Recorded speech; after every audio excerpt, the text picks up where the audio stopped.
कार्तिक महात्म अध्याय 10। पूजा शुरू करने से पहले हमें गुरु महाराज जी का ध्यान करना चाहिए। सब अपने अपने गुरु महाराज जी का ध्यान करते हुए मंत्र बोले। गुरुर् ब्रह्मा गुरुर्विष्णु गुरुर्देवो महेश्वरा गुरुर् साक्षात परब्रह्म तस्मै श्री गुरुवे नमः।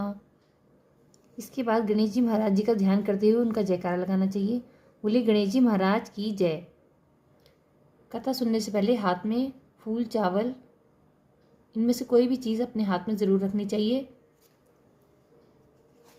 और कथा सुनते समय कहानी में हुंकारा जरूर भरना चाहिए। इसी से कथा के पूर्ण फल की प्राप्ति होती है। एक बार एक बुढ़िया थी। वह मिट्टी के गणेश जी की पूजा किया करती थी। रोज बनाती थी, रोज गल जाते थे। एक दिन बुढ़िया ने देखा कि एक सेठ का मकान बन रहा है। वह मिस्त्री के पास गई और बोली, भैया मेरा पत्थर का गणेश घड़ दो। मिस्त्री बोला कि जब तक हम तेरा पत्थर का गणेश घड़ेंगे जब तक पूरी दीवार नहीं चिन लेंगे। बुढ़िया बोले कि राम करे तुम्हारी दीवार ही टेढ़ी हो जाए। ऐसा कह के बुढ़िया चली गई। शाम को सेठ आया तो उसने पूछा कि आज कुछ भी काम नहीं किया। तो मिस्त्री बोला कि एक बुढ़िया आई थी, कह रही थी मेरा पत्थर का गणेश घड़ दो। हमने नहीं गढ़ा तो कह गई तुम्हारी दीवार टेढ़ी हो जाए। तब से दीवार टेढ़ी हो जाती है, ढानी पड़ती है। सेठ ने बुढ़िया को बुलवाया और कहा कि हम तुम्हारे सोने के गणेश जी घड़वा देंगे, तुम हमारी दीवार सीधी करा दो। सेठ ने बुढ़िया को सोने के गणेश जी घड़वा दिए। उसकी दीवार सीधी हो गई। जैसे सेठ के बेड़े काम सीधे करे ऐसे हम सबके करना। कहते सुनते हुंकारा भरने वालों के करना।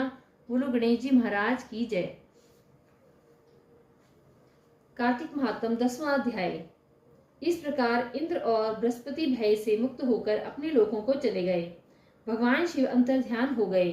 नारद जी ने कहा कि वह अग्नि गंगा सागर के संगम पर जाकर गिरी। अग्नि वहां बालक का रूप बनाकर रोने लगी।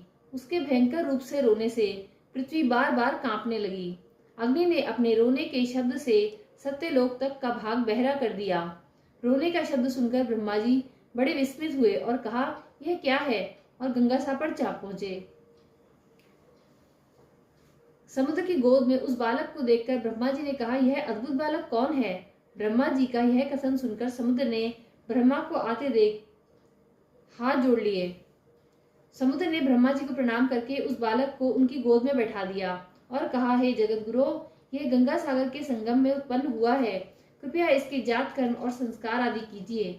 समुद्र यह बात कह ही रहा था कि तभी समुद्रपुत्र उस बालक ने ब्रह्मा की दाढ़ी पकड़ी और उसे बार बार हिलाने लगा। दाढ़ी को हिलाने से ब्रह्मा के नेत्रों से अश्रु गिर पड़े।